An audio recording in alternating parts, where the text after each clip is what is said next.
Salam sejahtera Bapak, Ibu, serta saudara-saudari semua.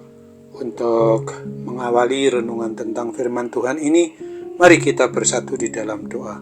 Tuhan Allah Bapa di surga yang memenuhi hati, akal, pikiran, dan perasaan kami umat manusia, berfirmanlah kepada kami sebab kami bersedia untuk mendengar, dan atas pertolongan Roh Kudus mampukan kami agar boleh melaksanakan hidup ini sesuai dengan kebenaran firman-Mu itu. Dalam nama Tuhan Yesus kami bermohon kepadamu. Amin. Sebagai nas renungan firman Tuhan pada hari ini diambil dari Yakobus 2 ayat 21 yang berbunyi, "Bukankah Abraham, bapa kita, dibenarkan karena perbuatan-perbuatannya ketika ia mempersembahkan Ishak, anaknya, di atas mezbah?" Sebagai tema yang diangkat dari nas renungan kita adalah ketaatan dan kesetiaan harus diwujud nyatakan. Ketaatan atau kesetiaan akan bisa dan dapat disebut sebagai ketaatan dan kesetiaan itu sendiri apabila tidak sampai pada hal itu diwujud nyatakan dalam sebuah tindakan nyata, bukan hanya melalui perkataan atau pikiran saja. Itulah yang memang sesungguhnya harus diberlakukan. Apa yang dinyatakan dalam surat Yakobus ini yang menegaskan jika iman itu tidak disertai dengan perbuatan, maka iman itu pada hakikatnya adalah mati. Yakobus 2 ayat 17. Abraham kembali dijadikan contoh teladan tentang figur orang yang benar-benar hidup dalam ketaatan dan kesetiaan kepada Allah. Abraham tidak hanya taat dan percaya, setia secara pikiran dan kemauan, tetapi ia juga mewujud nyatakannya, dan karena ketaatannya itu, kehidupan Abraham menjadi berkat bagi seluruh bangsa-bangsa. Rasul Paulus mengungkapkan di dalam 2 Korintus 9 ayat 13, "Dan oleh sebab kamu telah tahan uji dalam pelayanan itu, mereka memuliakan Allah karena ketaatan kamu dalam pengakuan akan Injil Kristus, dan karena kemurahan hatimu dalam membagikan segala sesuatu dengan mereka dan dengan semua orang." Ketika ketaatan atau kesetiaan seseorang diwujudkan melalui tindakan nyata, maka hal ini dapat dilihat dan dirasakan oleh orang lain, sehingga nama Tuhan akan dipuji dan dipermuliakan melalui kehidupan orang yang melakukannya itu. Ketaatan dan kesetiaan yang diwujud nyatakan dalam tindakan nyata akan memiliki kekuatan dan berdampak kuat untuk membawa orang lain kepada Tuhan Allah, Sang Pemilik atas hidup dan mati kita umatnya. Bagaimana kita bisa dan dapat hidup sebagai umat yang taat dan setia kepada Sang Pemilik atas diri kita umatnya?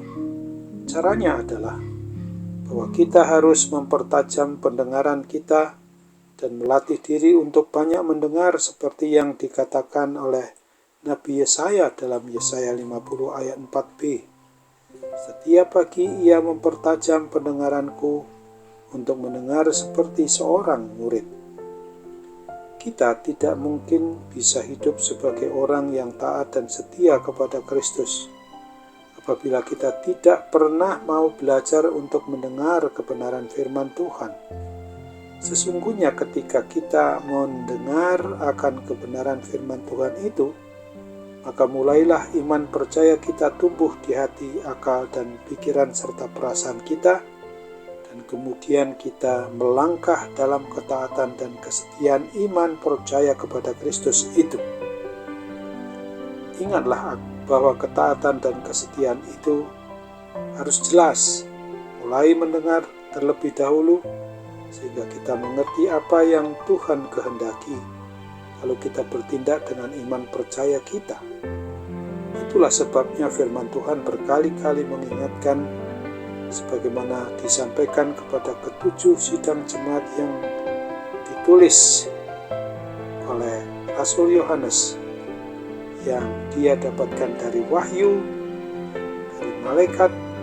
Maka di Wahyu 2 ayat 7 ini dinyatakan, siapa bertelinga, hendaklah ia mendengar apa yang dikatakan Roh. Amin. Mari kita kembali bersatu dalam doa. Tuhan Allah Bapa di surga, terima kasih untuk firman Tuhan yang hari ini mengingatkan bahwa suatu ketaatan dan suatu kesetiaan haruslah diwujud nyatakan, baru lebih berarti daripada hanya diucapkan, diperkatakan. Kini kami sungguh-sungguh bersyukur boleh diingatkan kembali akan segala tugas tanggung jawab kami sebagai orang yang beriman, yang percaya kepada Tuhan Allah yang menjadi pencipta, pemelihara, dan sang pemilik atas hidup dan mati kami.